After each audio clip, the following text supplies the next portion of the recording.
ladies and gentlemen, welcome into, I believe, day 6 of free agency. I wasn't going to make this video until later tonight, just in case something else happened, but I was watching the Wild Avalanche hockey game, but it's in the second period.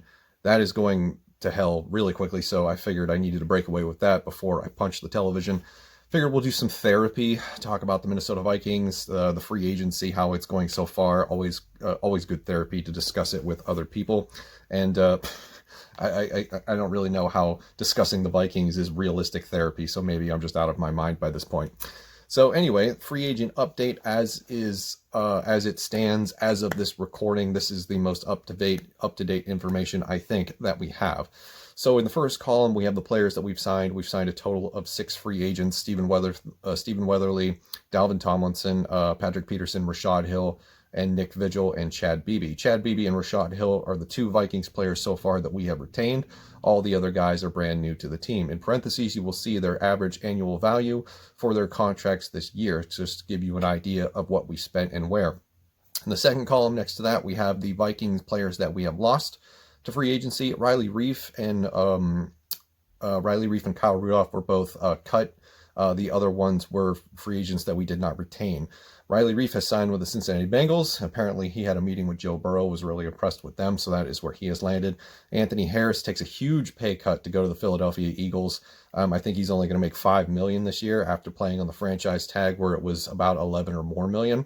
Mike Boone will go to the Denver Broncos. He is now a running back 2 behind Melvin Gordon. They have since released Philip Lindsay, so he finds himself what he wanted, and that's a new team that will give him an expanded role. And I'm kind of excited to see what he does with that, because I've always thought that Mike Boone deserved more playing time with the Vikings, and he just was never able to get it. So excited to see what he does in that new role with the Denver Broncos. Odenabo and Kyle Rudolph both find their way to New York. They have signed with the Giants, who also, as of this recording, have signed Kenny Golladay to a huge contract where I think he's going to get $18 million a year. So no excuses for Daniel Jones this year. He has all sorts of weapons on offense with Kenny Golladay, Evan Engram, Kyle Rudolph, Saquon Barkley's coming back, Darius Slayton, and there's one more guy who I'm forgetting, Sterling Shepard. So that is those are the transactions so far that we have made. Now, at the bottom of the board, we have a lot of Minnesota Vikings free agents that have not signed anywhere. So Eric Wilson, Dan Bailey, Sean Mannion is an interesting name because currently we only have about $4 million in cap space, and he is still a free agent, right? He's the traditional backup for the Vikings behind Kirk Cousins. If we don't sign him, it's either Nate Stanley or Jake Browning, and that's kind of scary, right? I mean, Sean Mannion, I think we can all agree, should be nowhere near meaningful NFL snaps. But if something were to happen to Kirk Cousins, we're going to be throwing out either an undrafted free agent or a 7th-round pick, and it's a little frightening, especially at this point. So it's kind of surprising to see that his name is still on the board. I'm sure that eventually they'll sign him. They're just waiting however long it takes. Also on the list is Shamar Stephen, who was cut after the Tomlinson signing, Jaleel Johnson, who is a free agent, George Iloka, Todd Davis, Amir Abdullah, Dakota Dozier, and Brett Jones. So where do we go from here, right? That's sort of the big question, because it's been a few days since the Patrick Peterson signing, and we haven't done much of anything else. So that's, and it's difficult, right? It's difficult to sort of hope and want your team to do things when you only have, I believe the updated cap space information that we have is about $4 million that they can play with. And I don't think they're too worried about the rookie class, because Kyle Rudolph has been designated a June 1st, post-June 1st cut. So that the money for the rookie class will come after that. They won't be able to sign their draft picks until after that June 1st cut takes place. So there are a few things that the Vikings can do at this juncture. That is restructure Harrison Smith. He's due, I believe, $10.25 million this year. They could add some years onto that, sort of free up maybe $5 to $7 million. The problem is that he's 33 years old, so he probably won't get a very long extension. The Danielle Hunter situation, according to reports, Rick Spielman and Danielle Hunter have had conversations recently, and it sounds like everything is okay. It's on the up and up, and he'll be back.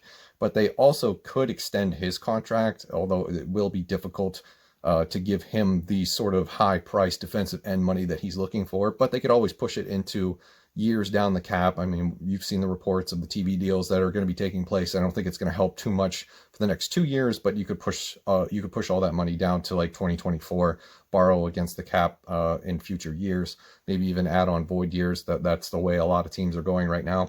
There's also the possibility that we can't rule out a Danielle Hunter trade. That would free up a ton of money. So that I think is probably the least likely scenario, but it's something that you can't rule out.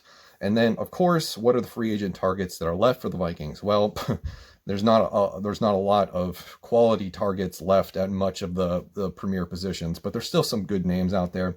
Austin Blythe is still available, an interior offensive lineman for the Rams. He's somebody that could come in and fill in that left guard spot. Carlos Dunlap is still, I believe at this point, a free agent. That could be the defensive end that they look for to sign to start opposite of Danielle Hunter, because I don't believe Steve Weatherly or anybody else currently on the roster is capable of that starting position. There's been talks on line specifically of Larry Fitzgerald potentially being wide receiver 3 in Minnesota to come back, full circle for his career, follow Patrick Peterson from Arizona to Minnesota. I'm against that. I'm on the record of saying that I'm against that, because while that's a great story and it would make for good headlines and puff pieces, I don't think Larry Fitzgerald as a wide receiver 3 benefits us in the win column. That's just my opinion. So I wouldn't be a fan of that as of right now. And that's where we stand. I don't think it's going to be anytime soon that we see the Vikings do anything else until they can figure out how to create more cap space, because $4 million is just not a lot of money to give anyone at this point.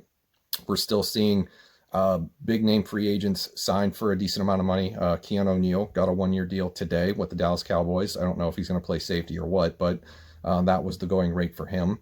Kenny Golladay, of course, pulls in big free agent money, $18 million, which was kind of odd. His whole free agent arc this, past couple of weeks has been weird. And then we're looking around the league and nobody else is really doing too much of anything other than some small deals. But the small deals that are being done are still more expensive than what the Vikings can currently afford. So that is where we stand. I don't anticipate anything happening major in the next few days, but you never know. Of course, if something does happen, we'll come back and talk about it. But for now, that is your free agency update for the Minnesota Vikings on this beautiful Saturday afternoon. Thank you very much for watching, and I will see you in the next one.